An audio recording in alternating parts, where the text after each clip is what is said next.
Hey everyone, the Champions League semi-finals reached their decisive second leg this week, with Inter Milan hosting Barcelona at the San Siro and PSG welcoming Arsenal to Parc des Princes. Home field advantage could play a crucial role. Inter Milan are unbeaten in their last 15 Champions League home matches, winning 12 and drawing 3, while PSG have scored 14 goals across their last 3 UCL home games. Now, can Barcelona and Arsenal overcome these daunting away challenges, or will the hosts capitalize on their fortress-like records? Hey, my name is Marko, and I'm here with Mark to preview 2 great Champions League ties this week. So, Mark, how excited are you? Oh, man, I'm over the moon. You know, it's this time of the season, the semifinals of the UCL, getting ready for that UCL final. No matter who is in the UCL final, I mean, it's always exciting. It's a big party at my place.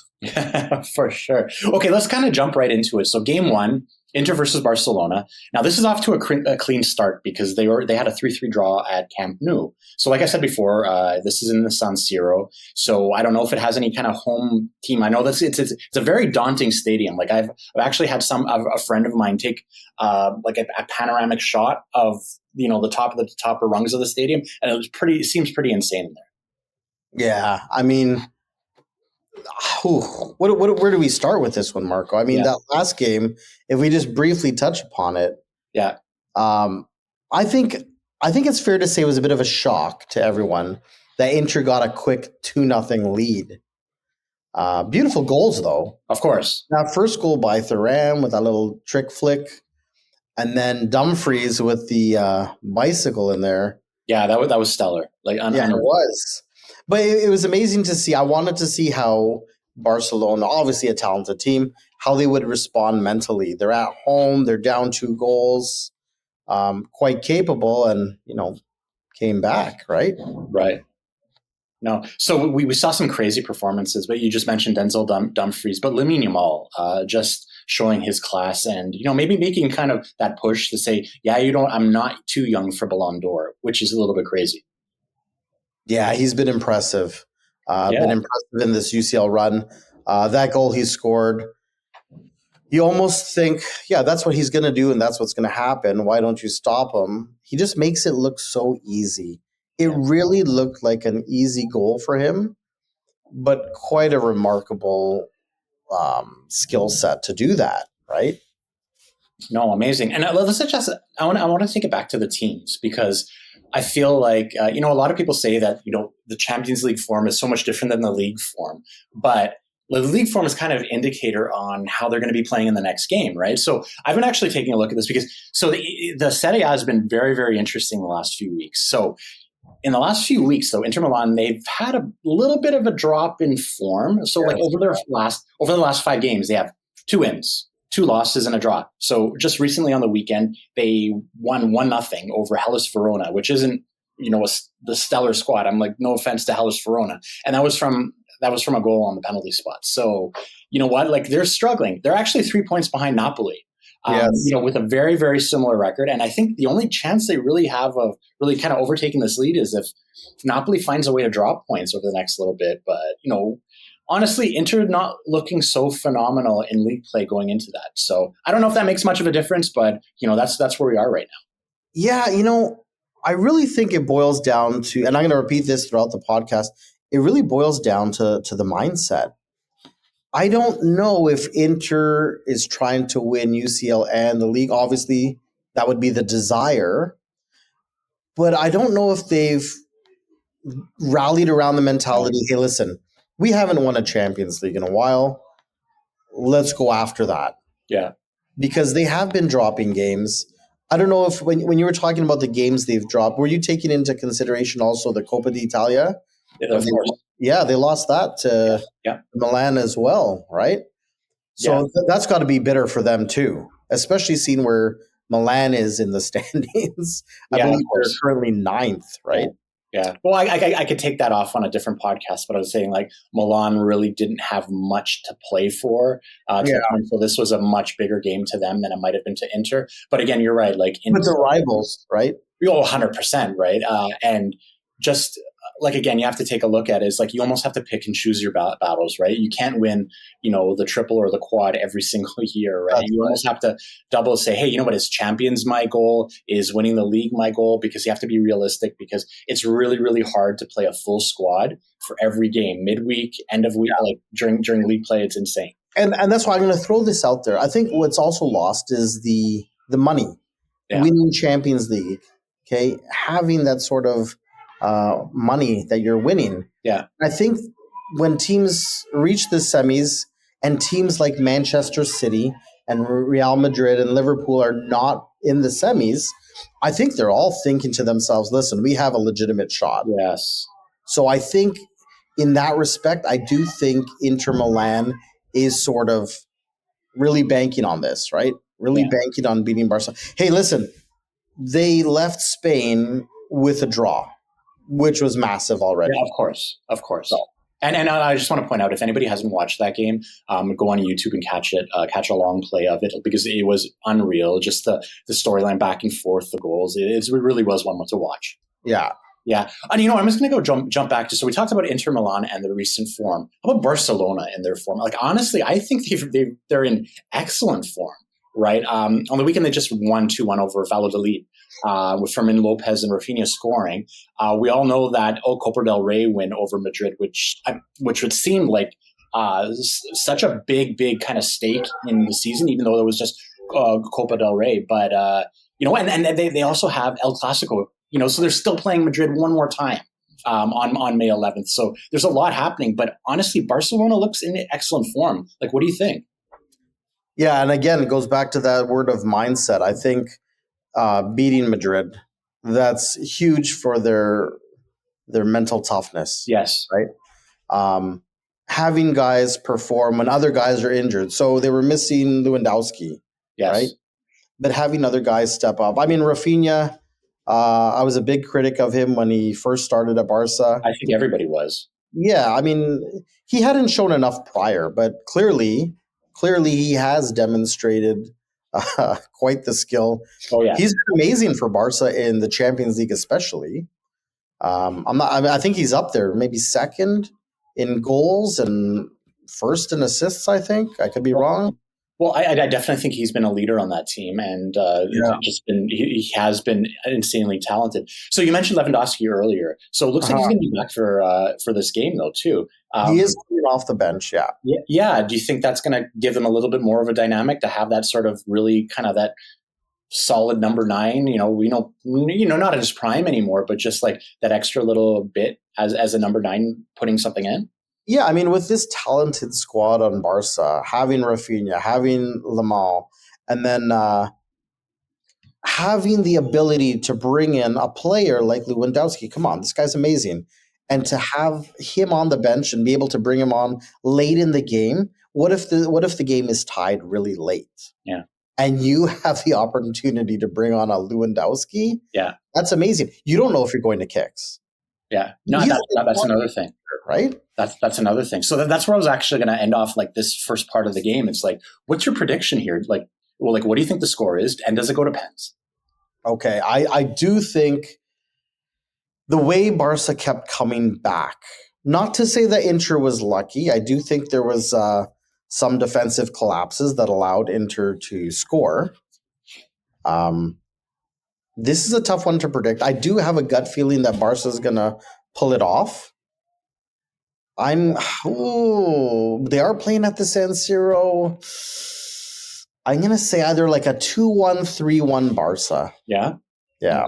I'm going to flip that on you just because I'm ever the contrarian. I'm going to say Inter's going to win it as a 2-1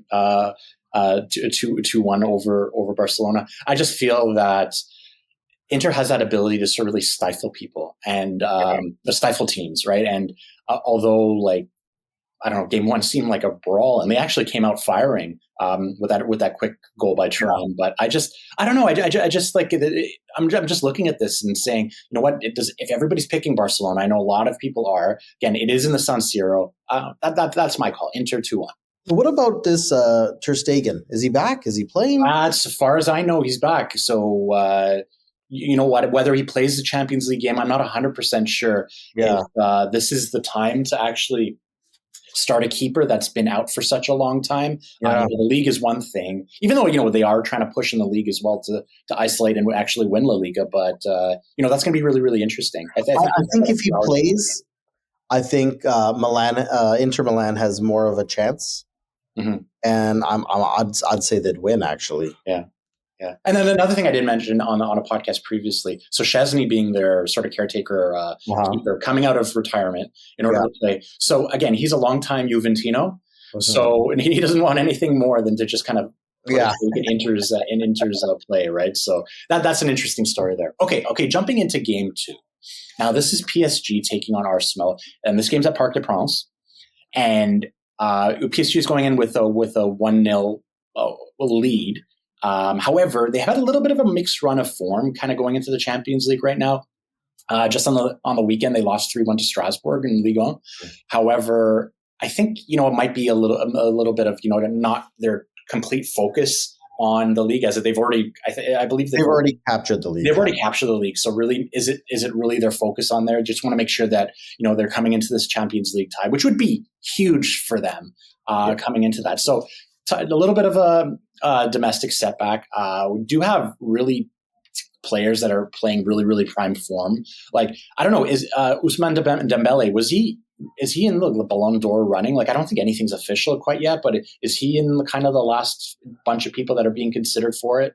I would say he would have to be, simply because PSG's won the league. Yeah. He leads in goals in France. I think it's really dependent on what he does and how far PSG goes in this tournament for his name to stay in the running. If PSG wins this tournament, and if he has some meaningful contributions, most definitely his name has to be considered for the Ballon d'Or. Yeah, amazing. So he had that winner in the first leg. However, he does have a hamstring strain, so I'm not 100% sure if he's available for the game, or maybe he'll be on the bench. But pretty interesting. Mark, what can you tell me about Arsenal? All right, Arsenal's had, like you said, how does the league game or a run of league games translate? They haven't been in the sharpest form. Sure, Liverpool won the Prem, and they weren't going to catch them.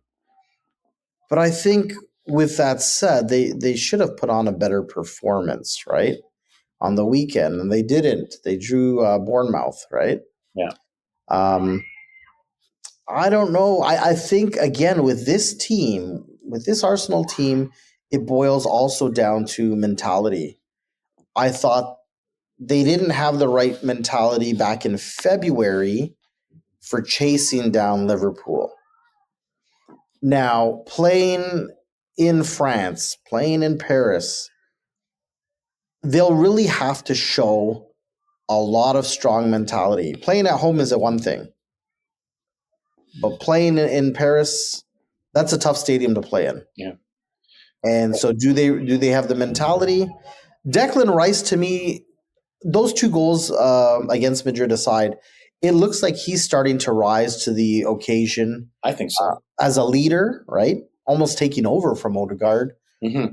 So I'm convinced about him. How Bukayo Saka's health is, whether he can have an impact on this game will be interesting. Mm-hmm. Odegaard, I feel like Odegaard has been a bit tentative. He hasn't been that brilliant Odegaard that we've seen before. He looks nervous to me. Yeah. So I think a lot of it is dependent on Odegaard. Okay, interesting. Now, I think this is a little bit of a silly question. I'm going to ask it anyway. So Arsenal and PSG still haven't won the Champions League yet. Uh-huh. Who does this mean? This Champions League win, what does it? Does it mean more to Arsenal, or does it mean more to PSG? I know it's kind of a silly question, but that's a very, very tough question. Yeah. I would say it means more to Arsenal. Yeah. I mean, I can make cases for both teams. Course. Let me start with Arsenal. It means more to Arsenal because they've been on the upper echelon of Premier League teams, right? They're often grouped in the top 6. Yes. But they haven't won a Champions League, right? So, that's a main thing. Like even Nottingham Forest has won two As times, won a Champions League, right? yeah. So more recently, Liverpool, Chelsea, Man City, right? yeah, and Man U had their run. So all these other English teams, Mm-hmm. okay, they've all won these titles. Yeah, and they've had their heartbreak against like teams like Barcelona in Yeah, the Champions League before. Like again, having phenomenal players on that team like Thierry Henry, but yes. it just hasn't worked out for them. And Van Persie, they were up against an era of Iniesta, Xavi, and Oh, yeah. Messi, right? Yeah, and don't forget Busquets. Like I remember watching a video on Busquets the other day and just Oh saying, yeah, no, he doesn't make it look hard, but yes, nobody wants to go in against this guy because he's always going to come away with the ball, and it yeah, just seems like he's strolling at times. Okay, so this is not a Busquets podcast, but I'm going to actually go back to the whole point of who does this mean more. I would say PSG because I feel like PSG is like representing a nation. We've all heard it before, where everybody calls the Liga a farmers' league.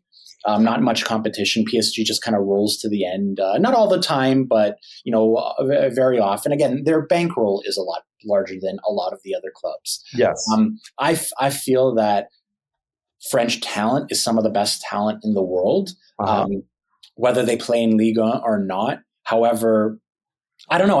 For me, I felt like this would be huge for Ligue 1. This would be huge for Paris as a club, and just kind of cement them as a real player, not that the one that makes it to the round of 16, or the semis or something like that. A team that actually can go all the way, right? So, you know what? I think it's time for them, and I think that they're tasting it. And and again, like I said, I really love the team minus Mbappe because they've really kind of gelled together and really kind of developed a lot of great players. yeah. I agree actually with that analysis. When I said I could make a case for either team, you hit it spot on. They do represent pretty much a country. They've invested so much money since taking over the team. People thought that they were going to win because of the money. It never happened with the Neymar investment, Mbappe, with Messi. That project never worked. Yeah. But I think, PSG is trying to prove that they belong. They've had this enormous budget, but you're playing in France, and yes, it gets the bad rep of a farmers league. And as such, people haven't really taken PSG as seriously. Of course. I think winning the Champions League against these incredible teams that are still left is a massive statement. Also, kind of a fun little note, little known Paris FC recently got promoted to Ligue 1. So, they're owned by a billionaire as well. So it should be an interesting rivalry once Paris and PSG play against each other. Amazing. What are your predictions for this game? Okay. I don't want to count out Arsenal whatsoever. Don't want to discount all their talent. I think Arsenal has a legitimate shot. I think they pose a threat. Maybe partly because I want PSG to win out of these four remaining teams. I want PSG to win. I'm going to say 2-1 Paris. Okay. I do think, moving on. Yeah, for going back a couple podcasts, again, I think the smartest move that Paris made was getting Kvaratskhelia. Yeah. I think he's been an impact player, a perfect decision for this timely run, and I do think he's going to be a difference maker in this game. That very, very interesting call. As per difference maker, I wonder if this is going to be the season for Donnarumma to really kind of cement it as a top keeper in the world. Like again, he's already had national team wins. Yeah. There's even rumors he might leave PSG at the end of this season, potentially going back to Serie A or maybe different leagues. I'm not quite sure, but I feel like Donnarumma this is probably one of the biggest games of his career so far. I'm not quite sure, but for my prediction, I feel like, and again, I'm notoriously bad at these, but I'm going to call a 1-1 draw, and I'm going to say that PSG scores first, and what that would mean is that PSG goes on to the final. Yeah. Awesome. Yeah. So we're picking PSG tomorrow, and today we're picking Well, I'm picking Barca. You're picking. And I'm picking Inter. So. All right. Either way, these are two great games. Like you can't ask for better games. Like these ones, all teams that have gone this far have been, really through the ringer with their competition. Nobody's had really an easy route there. So yeah, and I think what you want to see, especially come the semis, you want to see teams that are really close because there's parity. There's a lot of battle. You can't get closer than a 3-3 draw or a 1-0 slim margin. Right. All four teams still have a shot. I just said I want PSG to win this tournament at this point. Mm-hmm. If they don't, then I probably would want to see Arsenal just because they haven't won a title.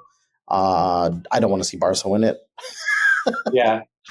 No, but again, if you're a sentimentalist or a romantic, you want to give the new players to the ball like the opportunity to win it. So again, I could see that. I can make a case for the other ones. Like again, there's so many great stories within this, but I don't know. As a neutral in this decision, even though I know I've been talking about PSG for about 2 years now, as a neutral with this, I'm just looking forward to the next match and even the final. All right. That's a wrap for this edition of the Semi-Informed Football. Please follow and recommend this podcast to a friend who's really crazy about the beautiful game. We'll reconnect for an episode ahead of the final, probably, Mark, yes? Yeah, absolutely. Okay, cool. And until then, this is Marko and Mark keeping you semi-informed.